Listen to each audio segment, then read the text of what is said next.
foreign and domestic. Well, how many people get together at these outings? I'm not at liberty to say that. Okay, so the outings though pertain to military. These have a kind of a military purpose, self-defense purpose. I mean, when you get into what we do everything from long-term food storage to meat canning classes to canning food, to tactical style training. Now, why is it important to say that the 1st Tennessee Rifles are the unorganized militia of Tennessee? What does that mean, and why is that important? Well, you get into the Dick Act of 1902. The Dick Act of 1902 broke the militia into 3 segments: your National Guard, your unorganized militia, and your military. Is that a federal law? That is a federal law, yes, sir. Okay, so we have in Tennessee, we have private groups and we have state organizations that also, you might say, dot the landscape. The Tennessee Code has a provision for the Tennessee Defense Force.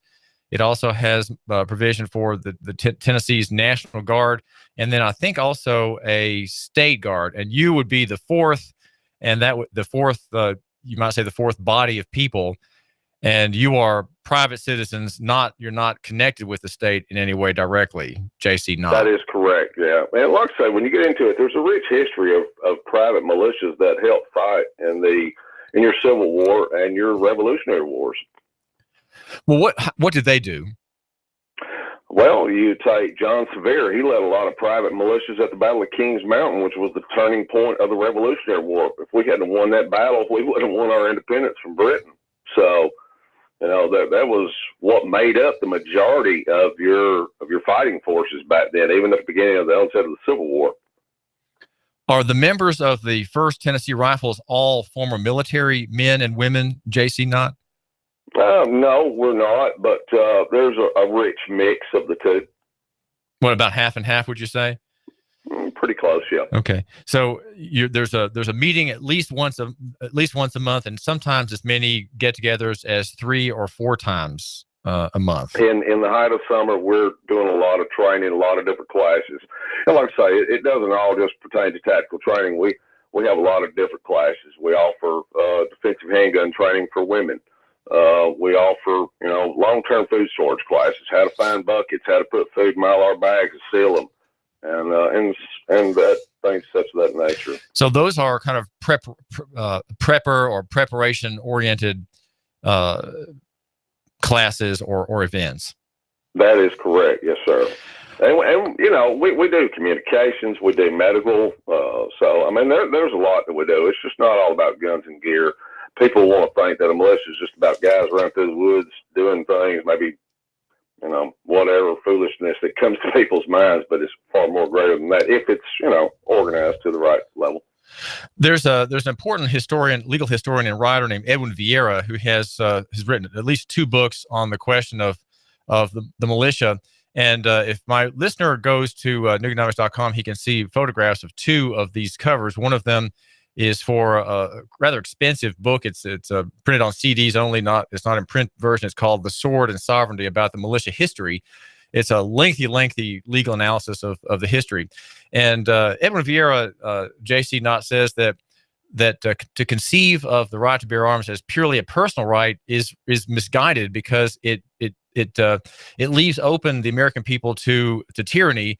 The right to bear arms is, he says, in the context of the militia. The militia is the organized county or the state where people, they're not defending their liberties individually, but in groups, which would be the militia. Right. Well, when you get into the Second Amendment, a lot of people think the Second Amendment is for us the right to keep and bear arms. It is meant by our forefathers, the framers of the Constitution, as a safety check valve against out-of-control tyrannical government. It is for you to keep a military-style weapon, the best that you can afford, and be prepared at a moment's notice to come together, as our forefathers once did, to stand in the line to stop things from going on. Well, what does the Second Amendment say, particularly about the militia? Well, a militia is necessary to the guarantee of a free state. That's the most important part of the Second Amendment. Not really the right to keep and bear arms. It's the necessary for a free state. So that's what you really got to look at. So it is your duty to have a military style weapon. It is your duty to train some, or at least take some classes and be familiar with it. Guns are tools. I take a skill saw. If I don't know how to use it, I'll cut my fingers off. It's the same way with a gun. Okay. It's just a tool. So we got to learn how to use these things. So the context for the exercise of the right to bear arms is not individuals.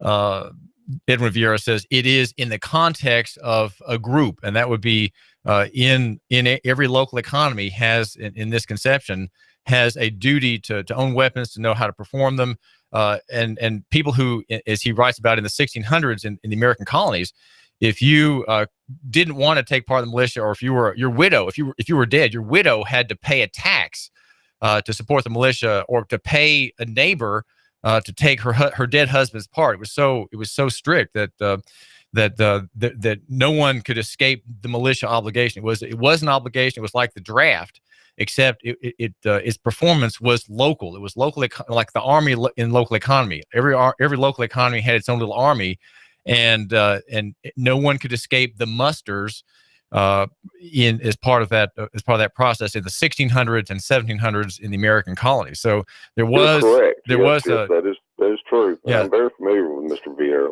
Yeah, it's I've not read the book, but I've read a couple of extended interviews with him on this point. So but all right. So your operation of the First Tennessee Rifles, J.C. Knott, is under the Constitution as private individuals, and you're acting privately and in concert for the defense of public safety. Is that a fair assessment of your goals? Yes, sir. That is correct. Well, what kind of criticisms or misunderstandings do you sometimes have to deal with as a member of the private militia? The liberal media would like to say that we're here to maim, pillage, and destroy things. You get into the SPLC and the ADL, which are nothing but communistic extensions of the government. Well, that's the Southern Poverty Law Center. They think that we're going to blow something up, or we're going to shoot the wrong people. We have a golden rule. Our golden rule states that we do not allow anyone to talk about making weapons for full auto illegally. We do not allow anyone to talk about making illegal explosives, nor the illegal intent to harm anyone. Okay? We don't get together to do that anyways. We get together to try to, 1, protect ourselves, 2, protect our neighbors, 3, protect our community, and if the day would arise that we could pass on the knowledge that our membership basis has, we could help protect our state. Okay? How important is it for groups such an event? J.C. Knott of the First Tennessee Rifles, how important is it for groups like yours to have a good and working relationship with the local sheriff? And do you have such? Yes, we've reached out to different groups everywhere. We have a good understanding with some of our local senators, May Beavers, Susan Lynn, Terry Lynn Weaver, quite a few.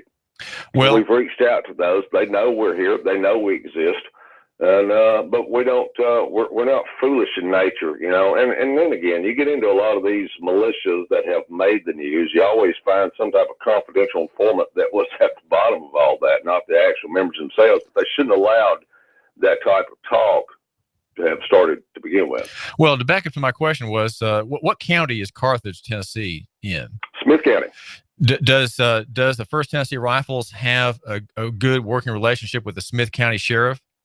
We have a liaison amongst our group, yes. Okay, so there's not hostility by the local sheriff. Oh no, against no.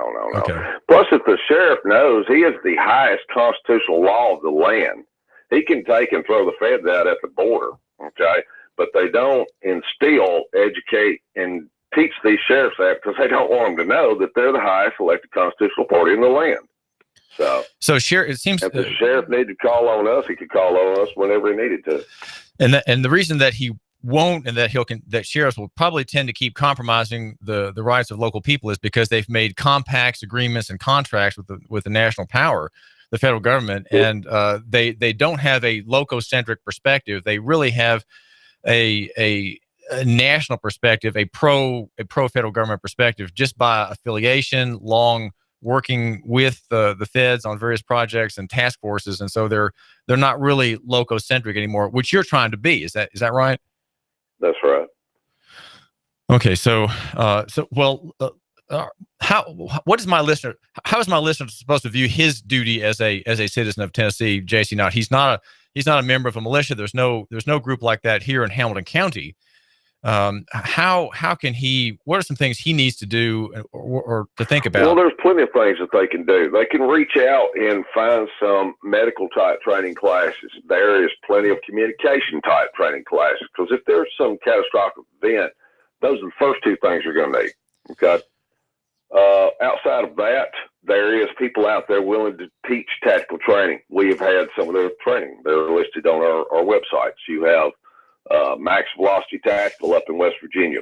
You have Mountain Gorilla. John Mosby is his pseudonym. He travels the country teaching groups. They have open enrollment classes. You have Sam Culper of Guerrilla America, who is teaching intelligence classes. And then there's different individuals all over the country teaching classes. So if one wanted to get trained, that's not a problem. What do you make of the situation, J.C. Knott, in Iowa? Is there danger there? Is this a militia action example? In Iowa, I'm sorry, Oregon. I'm familiar with what's going on in Burns, Oregon, but that's what I meant to say. I've not heard anything in Iowa, unless this is just breaking here lately. No, Burns, Oregon is what I meant to say. Go ahead. Burns, Oregon. Okay, Burns, Oregon. I agree with Amon Bundy and them trying to show the atrocities of what the Bureau of Land Management has been doing to Western ranchers. We think that is 100% wrong. I do not, however, condone them taking up a federal building. I don't think that was smart. Maybe that was the only thing that they thought they could come up with to get the immediate attention. I think it could have been garnered in some other way. However, I do not agree with any of us agree with what the U.S. government has prosecuted the Hammonds, basically double jeopardy, violation of the RICO Act, and sent them back to jail. So, I agree that there's a problem with these regulatory agencies like the BLM, EPA, FDA, and all these great little 3- and 4-letter agencies that are nothing but extensions of the government, And you is there some danger of agent provocateur, which would be some agent involved that has snuck into this group that would cause some violence? That we received about 6 days ago, that there are 2 acting double agents within that so-called militia. So, and we all know how the powers that be like to do. You get one of them guys that's told to do something foolish, and a lot of good people get caught up in bad things. Tell my listener about the Posse Comitatus Act. What does it mean? What's implied in that law, the federal law? Well, Posse Comitatus was to stop the use of federal troops on American soil. Pretty simple. It was brought about after great atrocities of the Civil War against people in the South. And, of course, it's pretty much Posse Comitatus of 1878 is pretty much null and void these days. So that act it recognizes the authority of county governments, namely those headed by sheriffs. Right. So my listener should understand that the sheriff is his primary defender against lawless action by external and foreign governments, which would be any government correct. External to the that county. Is correct. And the listener should reach out to their sheriffs and try to help educate these sheriffs and make sure you have a good constitutional sheriff in your county. And what should that sheriff be doing or thinking to be constitutional? Well, one, that they know that they're the highest law or authority in the land, and that state's law does trump federal law, which the feds don't want you to understand that, and that he has the power to do what he needs to do when it comes to anybody, So, and that includes the feds. If they're acting in a malicious way, if they're doing the wrong thing, and you've got a good guy in there as a sheriff, he should throw them out and prosecute them, or he could even arrest them. And that would be under the Posse Comitatus Act, which is codified at 10 U.S. Code 375, and that is recognized as the power of the sheriff. Well, that's correct. Well, Go ahead. I don't know if your listener base is familiar with it, but there's Sheriff Richard Mack has toured the countryside for many years at this point in time. He was a good constitutional sheriff. The guy's worth looking into and reading a lot of his material. But Sheriff Richard Mack, he's a good guy. You on your website, which is firsttennesseerifles.net, that's 1STTN rifles.net. On your website, JC Knott of the First Tennessee Rifles, you have several outbound links that bring up lawless and violent and sort of state-sponsored terrorist activities and plans that were at least contemplated at some point by the federal government. Say something about those. These are called false flag operations, and they are designed to do what? Well, they're designed to divide and conquer, to keep you from being a critical thinker. Get into, everybody thinks Reagan was a great president, but he allowed some things that went off under his tenure, and that was Readiness Exercise 1984, or REX, REX 84. And when you broke that down and got into the sub-programs of that, you found Operation Garden Plot and Cable Splasher. And people need to look into those things. And that's the reason there's outbound links there to educate the public on those. That's just a very few, to name the least. Right. There's a Wikipedia page that has probably 45 various plots, you might say, or combinations in the federal power that were spying on people illegally or seeking to provoke damage or actions that would allow kind of military or paramilitary seizures of constitutional rights, and also that Wikipedia page has details about biological tests on unwilling human subjects and unknowing human subjects. Many of them, including the St. Louis slum project, which poured radioactive gases upon poor people for several years. How about Project Big City that the CIA used, especially made briefcases, and a 1954 Mercury that released the whooping cough into the New York subways, on the sidewalks of Miami, and in several major cities, in which many children back then, I think the number was like 27 that I recall, died. And, they have been practicing on us for a long time. So and a lot of people don't want to accept that, the people running your government are betraying you. But wake up. You're under a communist takeover, please. Okay, this is David Tulis. We're talking with JC Knott. And JC, thanks for joining my listener and me here at AM 1240 Hot News Talk Radio, Chattanooga. No problem. God bless you. JC Knott runs the First Tennessee Rifles, which is part of the unorganized militia in Tennessee. It's not part of any state function or any county function. It operates a website, 1STTNrifles.net. That's firsttnrifles.net. And explaining what it does and making suggestions on reading, including a rather scary book. I have a copy of the cover of that volume at Nooganomics.com, and it talks about a kind of a post-apocalyptic survival manual in the event that government goes down and disorder rises across the land. It's a preparedness book, and there are very bleak thoughts, very great fears among members of Tennessee's unorganized militia. These are common people, some with military background, who are organizing, and they're practicing to help maintain public safety and order in the event of disaster or a state seizure by the good people. So I expect some sunshine. Leon, let those boys have a bud.